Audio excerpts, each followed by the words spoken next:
আসসালামু আলাইকুম গাইস, কি অবস্থা সবার? আশা করি সবাই ভালো আছেন। আমি আছি এখন একটি ফার্মের মধ্যে।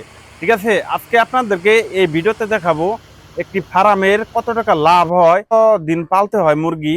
আপনারা দেখতে পারতেছেন যে পিছের যে মুরগিগুলা, এই মুরগিগুলার বয়স কত দিন হয়েছে আর কতদিন পরে ডিম দিবে আর কত টাকা খরচ হয়েছে। ঠিক আছে, এ নিয়ে একটি ভিডিও দিব আপনাদেরকে। আর এই ভিডিওতে আপনারা দেখতে পারবেন, জানতে পারবেন যে আপনারা যদি বিদেশ থেকে এসে কিংবা দেশেই যদি মুরগির ফার্ম দিতে চান, তাহলে কত টাকা আপনার থাকতে হবে এবং কি কত টাকা লাভ হতে পারে। ঠিক আছে, তো আজকের এই ভিডিওতে আপনাদেরকে সুন্দর করে আগে দেখাই। তো লেটস গো। তো সুপ্রিয় দর্শক, আমার পিছে যে মুরগি ফার্মটা দেখতে পারতেছেন, এখানে কিন্তু 3,000 মুরগি আছে। 3,000 থেকে হয়তো বা একটু কমছে, কারণ দু একটা তো মানে মারা যায়। ঠিক আছে, তো আপনাদেরকে এখন জানাবো যে সৌদি আরবে থেকে কিংবা যে কোনো দেশ থেকে আইসা, অনেকে ধরাকে আইসা পড়েন, আপনাদেরকে কম টাকায়, ঠিক আছে, মানে যাতে ভালো টাকা লাভ হয় সেই আমি পরামর্শ দিব।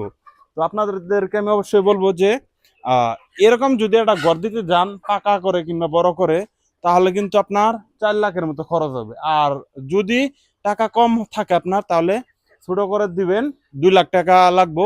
যদি আপনার বেশি টাকা না থাকে, তাহলে কোম্পানি আছে, কোম্পানির সাথে যোগাযোগ করবেন, তারা কিন্তু সবকিছু দিবে। আপনি খালি পাইলে দিবেন আর আপনার ঘর থাকবে, আপনার মাসে মাসে টাকা দিবে। ঠিক আছে, আর যদি আপনার টাকা থাকে, তাহলে কিন্তু আপনি ডাইরেক্ট মুরগি কিনাই না, মানে বাচ্চা আই না আপনি পালতে পারবেন, তাহলে কিন্তু সেটাও ভালো হবে। এই যে দেখতে পারতেছেন, এগুলা কিন্তু ব্রয়লার, সরি, লেয়ার। ঠিক আছে, এগুলো কিন্তু ডিম দেয়, এগুলো কিন্তু ব্রয়লার না। ঠিক আছে, আপনারা ব্রয়লার আনতে পারেন। ব্রয়লার আই না আপনারা এখানে 1 মাস করে পালতে হয়। ব্রয়লারে বেশি একটা খরচ হয় না। তো কোম্পানির গুলো আনলে কিন্তু আপনার লাভ হবে। তারা সবকিছু দিব, খাদ্য, ওষুধ, মানে যা যা লাগে বাচ্চা আপনি খালি পালবেন। ঠিক আছে, যত হানি লাভ হবো তার অর্ধেক আপনার দিবে।